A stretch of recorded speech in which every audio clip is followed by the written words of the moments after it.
ہوشیار رہنا ہے۔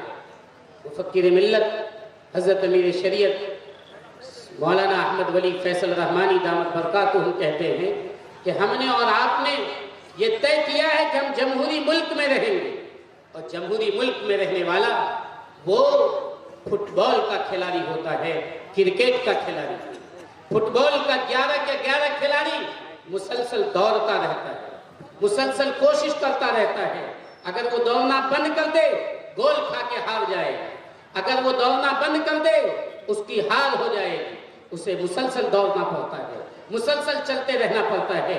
کرکٹ کا کھلاڑی 2 بیٹنگ کر رہا ہے، 9 بیٹھا ہوا ہے۔ کرکٹ کا کھلاڑی 1 بولنگ کر رہا ہے، 1 پیچھے کیپرنگ کر رہا ہے، اور 1 جس کی طرف گیند گئی ہے وہ ہے، باقی سب اطمینان کے ساتھ ہے۔ نہیں، آپ فٹ بال کے کھلاڑی ہیں۔ جب آپ جمہوری ملک میں ہیں آپ کو اسی طرح جاگے رہنا ہوگا، اسی طرح مستعد رہنا ہوگا جس طرح فٹ بال کا کھلاڑی میدان میں جاگے رہتا ہے، میدان میں مستعد رہتا ہے، دوڑنے کے لیے تیار رہتا ہے۔ ذرا سی اسے کوئی زخم ہو جائے، ذرا سے اس کو کوئی پریشانی ہو جائے، اسے باہر کر دیا جاتا ہے، دوسرے کو لے آیا جاتا ہے۔ اگر وہ جاگے نہیں رہے گا، اگر وہ بیدار نہیں رہے گا، وہ ہارے گا، وہ شکست پائے گا۔ میں آپ کو تاریخ کا 2 واقعہ بتلاتا ہوں کہ وہ قوم جو اکثریتی طبقہ میں ہو، وہ قوم جس کا مذہب شدت پسند پر اور شدت پسندی پر مبنی ہو، وہ یہ چاہتی ہے کہ دوسری قوم کو ختم کر دے۔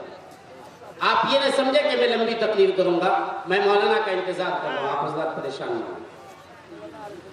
آپ یاد رکھیے کہ ہر بڑی قوم چھوٹی قوم کو نگل لینا چاہتی ہے۔ بڑی مچھلی یہ چاہتی ہے کہ چھوٹی مچھلی کو نگل لیں۔ میں آپ کو بتلاؤں، فرعون نے بنی اسرائیل کو ختم کرنا چاہا، اور اس کے لیے اس نے کیا آرڈر جاری کیا؟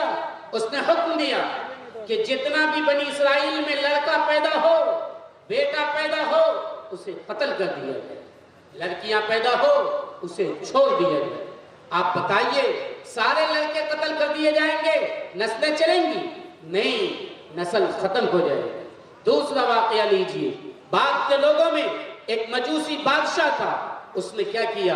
ایک شخص تھا، ایک لڑکا تھا جو جایا کرتا تھا جادو سیکھنے کے لیے، اچانک وہ نصرانی بن گیا، عیسائیت پر ایمان لے آیا۔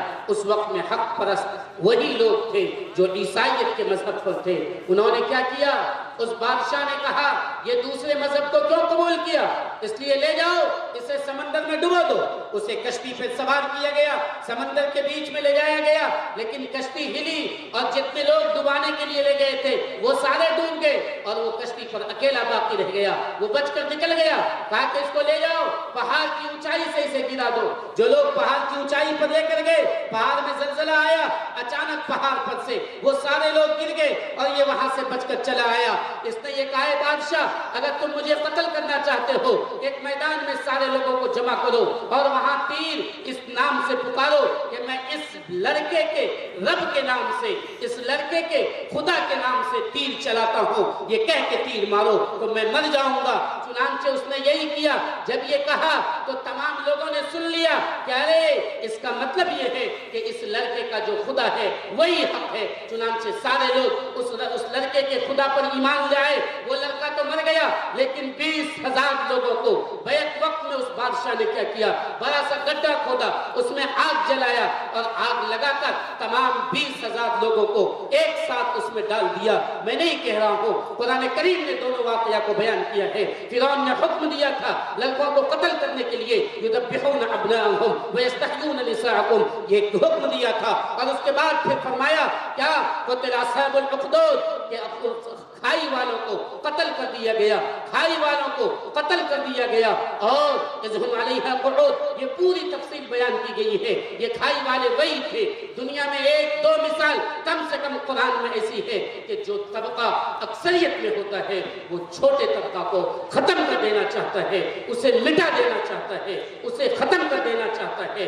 اس لیے وہ طبقہ جو یہاں اکثریت میں ہے، جو شدت پسند ہے، وہ طبقہ یہ چاہتا ہے کہ دوسری قوموں کو جو اقلیت میں ہے ہم اسے ختم کر دیں، اس کے دین و ایمان کو ختم کر دیں، اس کا وجود ختم کر دیں۔ یہی کھیل کھیلا جا رہا ہے فلسطین کی زمین پہ، غزہ پٹی پر، کہ وہاں کے لوگ یہ چاہتے ہیں کہ ان فلسطینیوں کو نیست و نابود کر دیا جائے۔ یہی کھیل کھیلا گیا تھا بخارا اور سمرقند میں، تب جب کہ کمیونسٹ کا وہاں غلبہ ہوا تھا، اس نے یہ چاہا تھا کہ مسلمانوں کو نیست و نابود کر دیا جائے۔ یہی کھیل کھیلا گیا اندلس کی زمین پہ۔ اے لوگوں، تاریخ کو پڑھو اور یاد رکھو سبق کو کہ یہ قوم یہ چاہتی ہے کہ تمہارا وجود ختم کر دے، نیست و نابود کر دے۔ اس لیے ایک پہ ایک شگوفہ بار بار چھوڑتی ہے، کبھی NRC کا معاملہ لاتا ہے، کبھی CAA کا معاملہ لاتا ہے، کبھی NPR کا معاملہ لاتا ہے، کبھی 3 طلاق بل کا معاملہ لاتا ہے، اور اب اوقاف بل کا معاملہ لا کر اس نے ایسا پیش کر دیا ہے جس نے مسلمانوں کو اندر سے گلا کر دیا۔ بے شک یہ اوقاف کے مسئلے کو آپ صرف یوں ہی نہ لیں۔ حضرت امیر شریعت دامت برکاتہم تمام پوائنٹ کے باوجود انہوں نے وقف کی بات یہاں اس لیے کی کہ آپ جاگ جائیں، آپ بیدار رہیے، آپ یاد رکھیے ہمارے علاقوں میں جو زمینیں ہیں جس پہ مسجد بنی ہے، جس پہ مدرسے بنے ہوئے ہیں، ایک ایک مسجد کے لیے 20-20 بیگھہ زمین ہمارے بزرگوں نے، ہمارے پرکھوں نے دے رکھا ہے کہ اس کی آمدنی آئے گی، اس کا فائدہ اس مسجد کو ملے گا۔ اس کے باوجود مسجد کنگال ہے، اس کے باوجود مسجد میں آمدنی نہیں ہے، مسجد میں پریشانی ہے، مسجد کا امام ایک تو ہے نہیں، اور اگر ہے تو وہ تنخواہ کے لیے در در کی ٹھوکریں کھائے گا۔ آپ کو میں بتلاؤں، یہ تمام جائیداد وقف کی جائیداد ہے۔ میں 1 سے 2 بات بتلاؤں گا اور پھر میں اپنی بات ختم کر دوں گا۔ آپ یاد رکھیے، ابھی جو بل آ رہا ہے اس میں قانون ہوگا، اور وہ قانون کیا بننے والا ہے؟ وہ قانون یہ بننے والا ہے کہ وقف بائی یوزر نہیں ہو، وقف بائی یوزر نہیں ہوگا۔ مثلا آج سے 100 سال 200 سال پہلے ایک زمین ہے قبرستان کی جس میں ہم لوگ اپنے مردوں کو دفن کرتے ہیں، اس زمین کا کوئی کاغذ ہمارے پاس موجود نہیں، کس نے وہ زمین دیا یہ بھی پتہ نہیں۔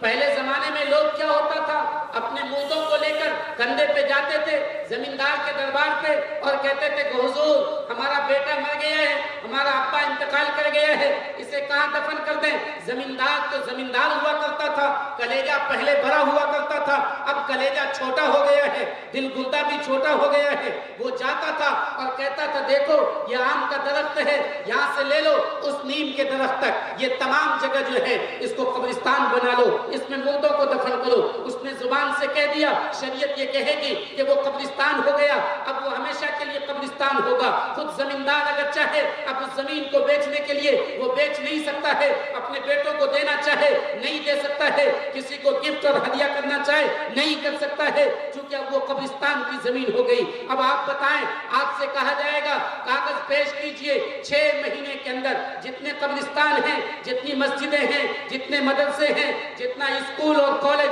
وقف کی زمین پہ قائم ہے، جتنی عیدگاہیں ہیں، ان تمام کے لیے کاغذات دینا ہوگا، اور وہ کاغذات کو لے جا کر وقف بورڈ میں رجسٹرڈ کرانا ہوگا۔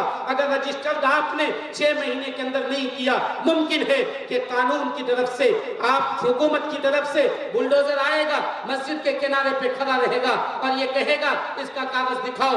آپ کاغذ نہیں دکھائیں گے، مسجد کو توڑ دیا جائے گا اور یہ کہا جائے گا کہ تمہاری زمین نہیں ہے، یہ حکومت کی زمین ہے۔ وہ مسجد جو ہمارے لیے عبادت کا مرکز تھا، جو ایمان کا مرکز تھا، اسے ڈھا دیا جائے گا۔ نماز کہاں پڑھو گے؟ وہ قبرستان کے قریب میں آئے گا اور یہ کہے گا اے لوگو اس قبرستان کا کاغذ تمہارے پاس نہیں ہے، اس لیے یہ سرکار کی زمین ہے، اور تمہیں لولی پوپ دے گا کہ سرکار یہ چاہتی ہے کہ تمہارے لیے اس پہ اسپتال قائم کر دیں۔ چنانچہ وہ وہاں پر اسپتال کے نام پہ قبروں کو منہدم کر دے گا، اسے ہموار کر کے، اسے برابر کر کے برائے نام اسپتال بنا دے گا، اور پھر اس طرح قبرستان ختم۔